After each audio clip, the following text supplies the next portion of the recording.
ओम शांति।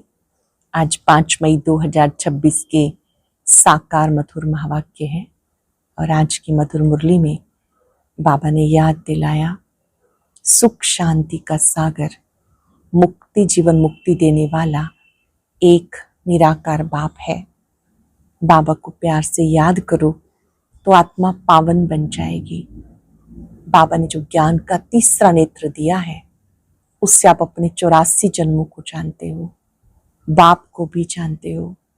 ऐसे मीठे बाबा को 5 विकारों का दान दे देना है और दान देकर वापस नहीं लेना। कई बच्चे दान देकर वापस लेते हैं। बाबा कहते दे दान तो छूटे ग्रहण। बाबा जो सबका कल्याणकारी है, सदगति दाता है, ऐसे बाबा को कर्म करते भी याद करना है, निश्चय बुद्धि होकर रहना है। चलते फिरते स्मृति रहे, मैं आत्मा मूल वतन से यहाँ पार्ट बजाने आई हूँ। आज गीत चला है, नैनहीन को राह दिखाओ प्रभु। तो बाबा आकर जब ज्ञान का तीसरा नेत्र देते हैं तो आत्मा का अज्ञान का अंधकार दूर हो जाता है। बाबा कहते 5 विकार जो दान में देते हो इनको वापस नहीं लेना। बाबा को दे दिया तो उसके लिए योग बल जमा करना है। जो आत्मा योग बल जमा करती है तो वो विकारों से मुक्त हो जाती है। सुनते हैं बाबा के मधुर बोल। बाबा ने कहा, मीठे बच्चे, सुख शांति का वरदान एक बाप से मिलता है, कोई देहधारी से नहीं। सुख शांति का वरदान एक बाप से मिलता है, कोई देहधारी से नहीं। बाबा आए हैं तुम्हें मुक्ति जीवन मुक्ति की राह दिखाने के लिए। मुक्ति अर्थात परम धाम में जाना, जीवन मुक्ति अर्थात स्वर्ग में जाना। क्वेश्चन है, बाप के साथ जाने और सतयुग आदि में आने का पुरुषार्थ क्या है? बाप के साथ जाने और सतयुग आदि में आने का पुरुषार्थ क्या है? बाप के साथ जाना है तो पूरा पवित्र बनना है। सतयुग आदि में आने के लिए और संग बुद्धि योग तोड़ एक बाप की याद में रहना है। आत्म अभिमानी जरूर बनना है।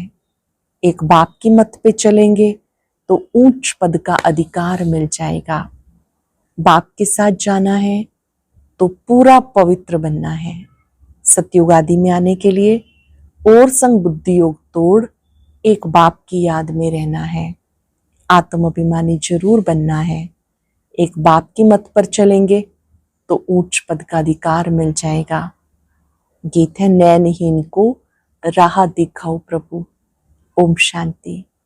ये गीत किसने गाया? बच्चों ने, क्योंकि बाप तो एक ही है, उसे रचयिता कहा जाता है। रचना रचयिता को पुकारती है। बाबा ने समझाया, भक्ति मार्ग में तुमको 2 बाप हैं, एक लौकिक, दूसरा पारलौकिक। सब आत्माओं का बाप एक ही है। एक बाप होने से सब आत्माएं अपने को ब्रदर्स कहते हैं। उस बाप को पुकारते हैं, ओ गॉड फादर, ओ परम पिता, रहम करो, क्षमा करो। भक्तों का रक्षक एक भगवान है। पहले ये समझाना चाहिए कि हमें 2 बाप हैं। अब पारलौकिक बाप तो सबका एक है, बाकी लौकिक बाप हर एक का अलग अलग है। अब लौकिक बाप बड़ा या पारलौकिक बाप बड़ा? पारलौकिक बाप को तो कभी भगवान परम पिता, लौकिक को तो कभी भी भगवान परम पिता नहीं कहेंगे, पारलौकिक को ही परम पिता कहते हैं। आत्मा का बाप एक ही परम पिता परमात्मा है। आत्मा का नाम कभी बदलता नहीं, शरीर का नाम बदलता है। आत्मा भिन्न भिन्न शरीर पार्ट बजाती है, अर्थात पुनर्जन्म लेती है। आखिर भी कितने जन्म मिलते हैं? सो बाबा आकर समझाते, बच्चे तुम अपने जन्मों को नहीं जानते हो। बाप आते ही भारत में हैं, उनका नाम शिव है। समझते भी हैं शिव परमात्मा है। शिव जयंती व शिवरात्रि भी मनाते हैं। वो निराकार है। जैसे आत्मा निराकार से साकार में आती है पार्ट बजाने के लिए। अब निराकार शिव तो शरीर बिगर पार्ट बजा ना सके, मनुष्य इन बातों को कुछ नहीं समझते, नयनहीन है। ये शरीर के दो नेत्र सबको हैं, तीसरा ज्ञान का नेत्र आत्मा को नहीं है, जिसको दिव्य चक्षु कहते हैं। तीसरे नेत्र को दिव्य चक्षु कहा जाता है। आत्मा अपने बाप को भूल गई, इसलिए पुकारते हैं नयनहीन को राह दिखाओ। कहाँ की राह? शांति धाम और सुख धाम की। सबका सदगति दाता सत्य गुरु एक ही है। मनुष्य मनुष्य का गुरु बन सदगति दे नहीं सकता, न खुद सदगति पाते न औरों को देते हैं। एक बाप ही सबका सदगति दाता है, उस अलफ बाप को याद करना है। बाबा समझाते, कोई भी मनुष्य मात्र मुक्ति, जीवन मुक्ति, शांति और सुख सदा काल के लिए नहीं दे सकता। सुख शांति का वरदान एक बाप ही दे सकता है, मनुष्य मनुष्य को नहीं दे सकता। भारतवासी सतो प्रधान थे तो सतयुगी स्वर्गवासी थे। आत्मा पवित्र थी, भारत को स्वर्ग कहा जाता है, जबकि आत्माएं पवित्र सतो प्रधान थी। तुम जानते हो बरोबर आज से 5,000 वर्ष पहले भारत स्वर्ग था, सतो प्रधान था, इन लक्ष्मी नारायण का राज्य था। अब कलयुग का भी अंत है, इसको नर्क कहते हैं। यही भारत स्वर्ग था तो बहुत धनवान था, हीरे जवाहरात के महल थे। बाबा बच्चों को याद दिलाते, सतयुग आदि में इन लक्ष्मी नारायण की राजधानी थी, उसको स्वर्ग बैकुंठ कहा जाता। अभी तो स्वर्ग है नहीं। बाबा समझाते, बाबा भारत में आते, निराकार शिव की जयंती मनाते, परंतु वो क्या करते हैं कोई नहीं जानते। शिव जयंती मनाते हैं पर निराकार शिव क्या करते हैं ये कोई नहीं जानते। हम आत्माओं का बाप शिव है, उनकी हम जयंती मनाते हैं। बाप की बायोग्राफी को भी नहीं जानते। गाया जाता, दुख में सिमरण सब करे, सुख में करे ना कोई। पुकारते हैं, ओ गॉड फादर रहम करो, हम बहुत दुखी हैं क्योंकि रावण राज्य है। वर्ष वर्ष रावण को जलाते हैं, परंतु ये किसी को पता नहीं है कि 10 शीश वाला रावण क्या चीज है, हम उनको जलाते क्यों हैं, ये कौन सा दुश्मन है जो उसकी एफिजी बनाई हम जलाते हैं। भारतवासी बिल्कुल नहीं जानते, क्योंकि ज्ञान का तीसरा नेत्र नहीं, तभी तो राम राज्य मांगते हैं। 5 विकार स्त्री में, 5 विकार पुरुष में है, इसलिए इसको रावण संप्रदाय कहा जाता है। ये रावण 5 विकार ही बड़े से बड़े दुश्मन है, जिसके एफिजी बनाए जलाते हैं। भारतवासियों को ये पता नहीं पड़ता कि रावण है कौन, जिसको वर्ष वर्ष जला रहे हैं। रावण राज्य कब से शुरू हुआ किसी को पता नहीं। बाबा समझाते, राम राज्य सतयुग त्रेता, रावण राज्य द्वापर कलयुग। सतयुग में लक्ष्मी नारायण का राज्य था। इनको राज्य कहाँ से कैसे मिला ये कोई नहीं जानते। ये समझने की बातें हैं, इसमें अटेंशन देना पड़ता है। मोस्ट बिलव्ड बाप है, तब उनको भक्ति मार्ग में पुकारते हैं। भारत में जब इनका राज्य था श्री लक्ष्मी नारायण का, तो दुख का नाम निशान नहीं था। अभी दुख धाम है, कितने अनेक धर्म हैं। सतयुग में एक धर्म था। इतनी सब आत्माएं कहाँ चली जाएंगी किसी को पता नहीं, क्योंकि नयनहीन है। शास्त्रों से ज्ञान का तीसरा नेत्र किसी को नहीं मिलता। ज्ञान नेत्र, ज्ञान सागर परमात्मा ही देते हैं। आत्मा को तीसरा नेत्र मिलता, आत्मा भूल गई हमने कितने जन्म लिए। सतयुग में जो देवी देवताओं का राज्य था वो कहाँ गया। गाते भी हैं, मनुष्य 84 जन्म लेते हैं, 84 का चक्र कहते हैं, परंतु कौन सी आत्मा 84 जन्म लेती है। जो पहले भारत में आते वो थे देवी देवता, फिर 84 जन्म भोग, अंत में पतित बन जाते। गाते हैं पतित पावन आओ, तो सिद्ध करते हम पतित हैं, इसलिए पुकारते हैं, हे पतित पावन हमें पावन बनाने के लिए आओ। जो खुद ही पतित हैं वो औरों को पावन कैसे बनाएंगे। बाबा समझाते, आधा कल्प भक्ति मार्ग में रावण राज्य 5 विकार होने के कारण भारत में इतना दुख को पाया। दुखों का कारण 5 विकार हैं। 84 जन्म तो लेते ही हैं, उनका भी हिसाब समझाना चाहिए। पहले सतयुग में है सतो प्रधान, फिर त्रेता में है सतो, फिर रजो तमो। आत्मा में खाद पड़ती गई। बाप आते हैं भारत में, शिव जयंती है ना, और सब आत्माएं तो गर्भ में जन्म लेती हैं, बाबा कहते मैं साधारण बूढ़े तन में प्रवेश करता हूँ, जिनका ये बहुत जन्मों के अंत का जन्म है। ये समझाने कोई एक को नहीं दी जाती। ये गीता पाठशाला है, मनुष्य को देवता बनाने के लिए। ये राजयोग सिखाया जाता। तुम यहाँ आए हो स्वर्ग की बादशाही प्राप्त करने, जो बाप ही दे सकते हैं। स्वर्ग की बादशाही बाप ही दे सकते हैं। गीता पढ़ने से कोई राजा नहीं बनते हैं। बाबा कहते गीता जो पढ़ते हैं, अगर सुनकर धारण करे तो गीता ज्ञान से देवी देवता बन जाते हैं। बाप गीता ज्ञान सुनाकर राजा बनाते हैं। बाप जब सुनाते हैं तो आप क्या से क्या बन जाते हो। भारत में इन लक्ष्मी नारायण का राज्य था। प्योरिटी, पीस, प्रॉस्पेरिटी थी।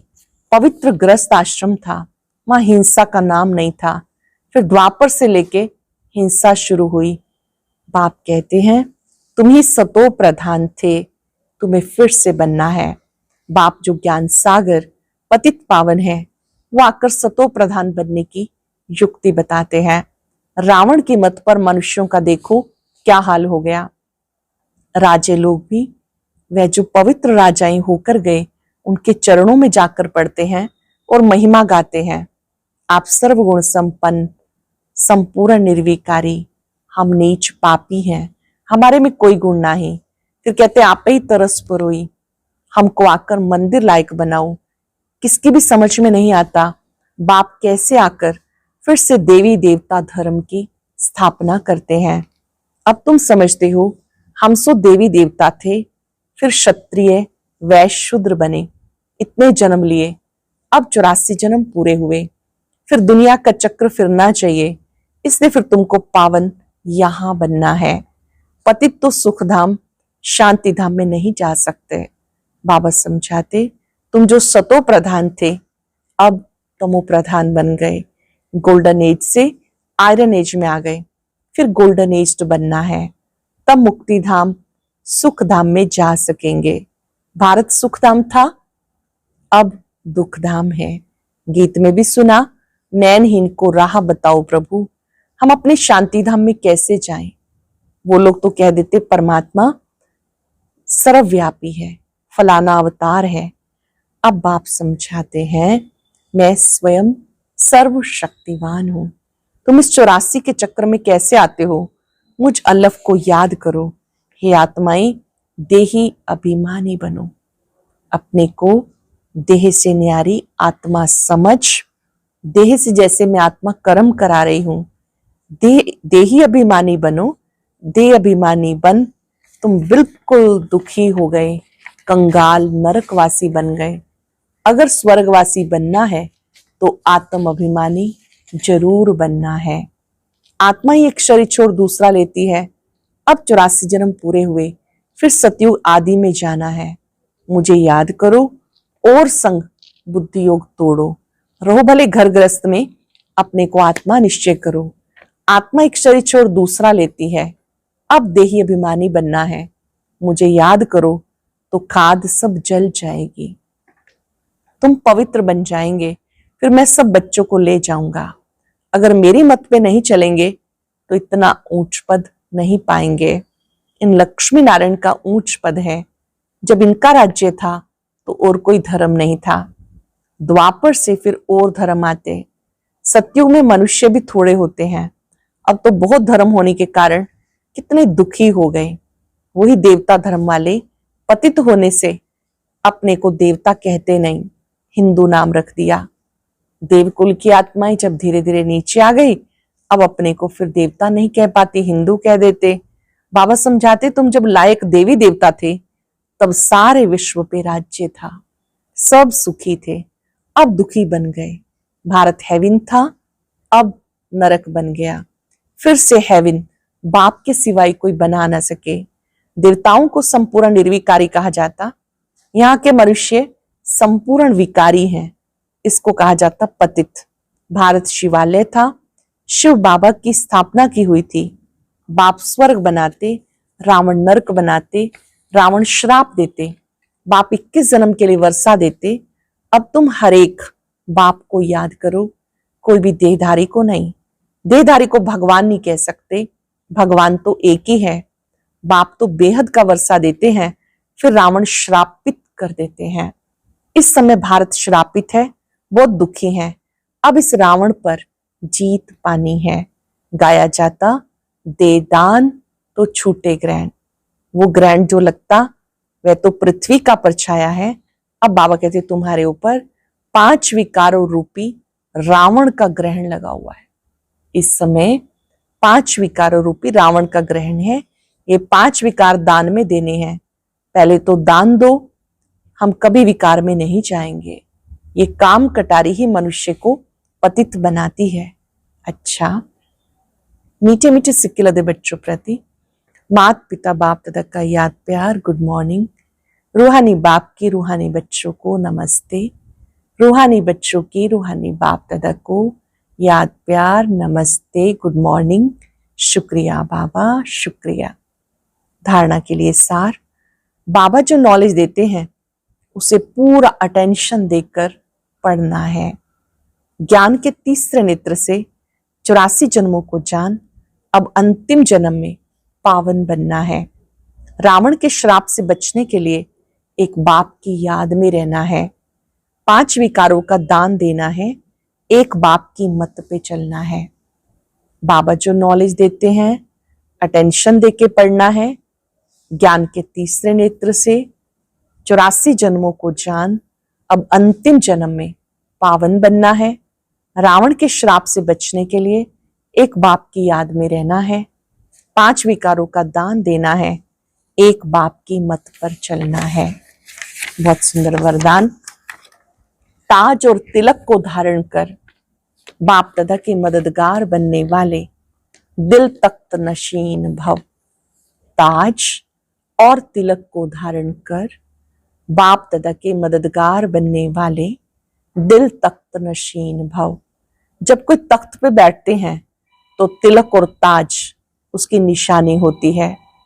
ऐसे जो दिल तख्त नशीन है उनके मस्तक पर सदैव अविनाशी आत्मा की स्थिति का तिलक दूर से चमकता हुआ नजर आता है। सर्वात्माओं के कल्याण की शुभ भावना उनके नैनों से, मुखड़े से दिखाई देती है। उनका हर संकल्प, वचन और कर्म बाप के समान होता है। जब कोई तख्त पे बैठते हैं तो तिलक और ताज उसकी निशानी होती है। ऐसे जो दिल तख्त नशीन है उनके मस्तक पर सदैव अविनाशी आत्मा की स्थिति का तिलक दूर से चमकता हुआ नजर आता है। सर्वात्माओं के कल्याण की शुभ भावना उनके नैनों से, मुखड़े से दिखाई देती है।